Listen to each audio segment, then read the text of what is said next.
guest today is Sharon Cichelli. Sharon, how are you? I'm doing great, thank you. How are you? I'm doing great. You're from Austin, Texas. That's right. What do you do in Austin, Texas? I'm a .NET developer with Headspring. I'm a .NET developer. Not with Headspring, though. You've been doing some stuff with Arduino. Is that part of your job at Headspring, or is that just a thing you do for fun? That's just a hobby, but it is so much fun. The Arduino is a microcontroller for prototyping projects. Really a great platform for learning electronics and then making your code do things. All right. Well, what is a microcontroller? A tiny computer that you can program. You have one right here, right? I do. It's all plugged into bits. Okay, just show it to the camera a little bit there.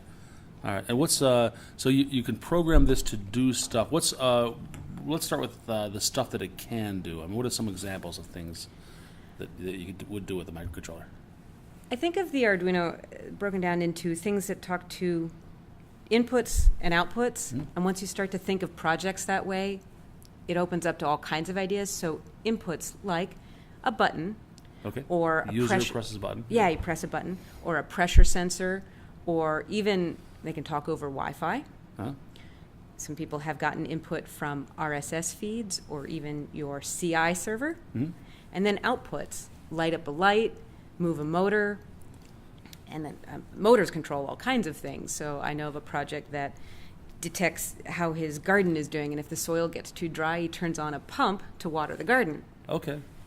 So most of it is detecting inputs. It takes care of detecting the inputs and defining what those are, and then doing something in response to those inputs, and then pushing something out to the outputs. Exactly. So how do you code that? There's an Arduino IDE, a development environment. This is specific just for the Arduino. Okay. And the language you write in is really C++ with some Arduino libraries brought in to abstract away a whole lot of the parts that make electronics difficult. Okay. So to write to a servo motor, I just declare that I have a servo motor, and then I say servo.write, go to this position, and that's it. So I'm writing code that looks like C++. Okay. But it has extra libraries to make it simpler.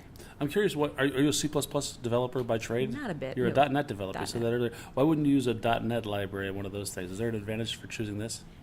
Well, the Arduino IDE compiles that code down to the code that runs on the chip. So given that you already had an Arduino chip, then you would have to use C++. But you could use like a NetDuino or the other one of their competitors that use .NET.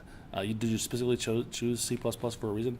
I got started with the Arduino before there was a NetDuino. Okay. So I've started on that path and been enjoying that. But I have friends who have NetDuinos, and I've had the chance to see some of those work. That's a great platform also. If you are already a C# developer, you could probably pretty easily go either way. Yes, the NetDuino is going to feel familiar. Okay. But the Arduino code that you're writing is actually still curly braces and semicolons, so it also still feels really familiar. Okay.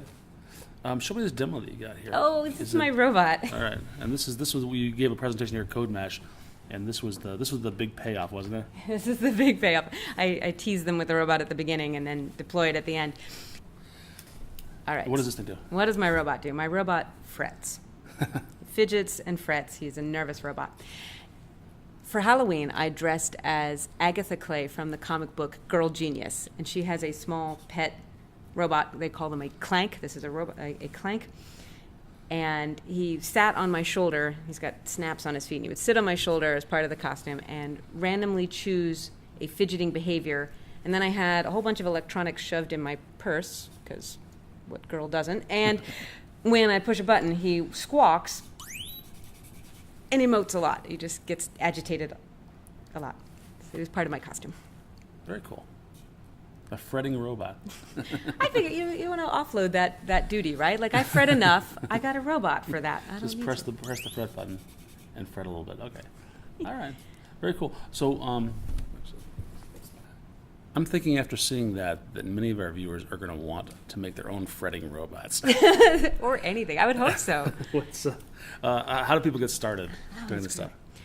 Because the Arduino is open source, both the hardware and the code, there's great resources online. Arduino.cc contains a language reference, places to buy the boards, which include Adafruit Industries or SparkFun, even Amazon, Maker Shed, which is from the O'Reilly people. Radio Shack, even.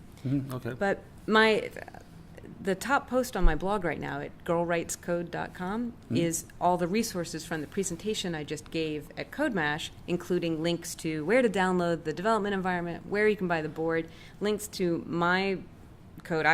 The code for this robot is up on GitHub. I open source all my Arduino sketches, so it's on my GitHub account. So my top blog post right now might be a great resource. Anything else? You should make stuff. Make stuff. Sharon, thanks a lot. Thank you.